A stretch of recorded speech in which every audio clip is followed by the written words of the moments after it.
Bonjour, aujourd'hui comparatif Wix versus WordPress. Avec Wix, pas besoin de compétences techniques. Avec WordPress, compétences techniques et donc Wix peut être plus performant que WordPress. D'abord l'interface WYSIWYG. Vous voyez directement à l'écran à quoi ressemblera le résultat final.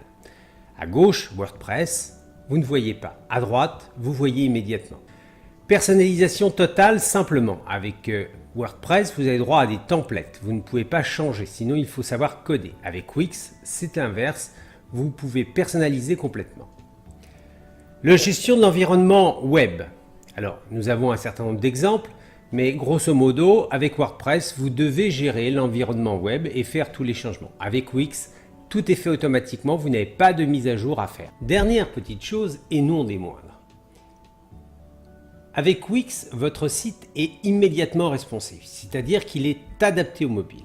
Avec WordPress, ça va dépendre de vos templates. Mais surtout, pour ceux qui ont créé leur site avec WordPress dans des versions précédentes, ils doivent rendre leur site responsive. C'est un travail important qu'il vaut mieux faire par des professionnels. Avec Wix, c'est fait automatiquement. Ça n'a d'autant plus d'importance qu'aujourd'hui, Google va d'abord visiter les sites comme s'ils étaient sur mobile, il va les évaluer et ensuite il adaptera ce référencement au PC. Ce qui veut dire que s'il considère que la version mobile n'est pas adaptée, eh bien peut-être que le référencement va s'arrêter là et que votre visibilité web va être fortement dégradée. D'où l'importance de travailler avec un éditeur de site comme Wix.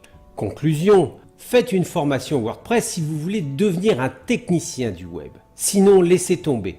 Parce que là, on est proche de l'escroquerie parce que bien sûr qu'on peut faire un site WordPress avec de la formation, quelques semaines de formation, mais après, il y a toute une gestion qui ne peut être faite que par des professionnels et donc en tant que particulier, si ce n'est pas votre métier, vous ne pouvez pas le faire. Donc surtout, pas de formation WordPress si vous n'êtes pas un professionnel.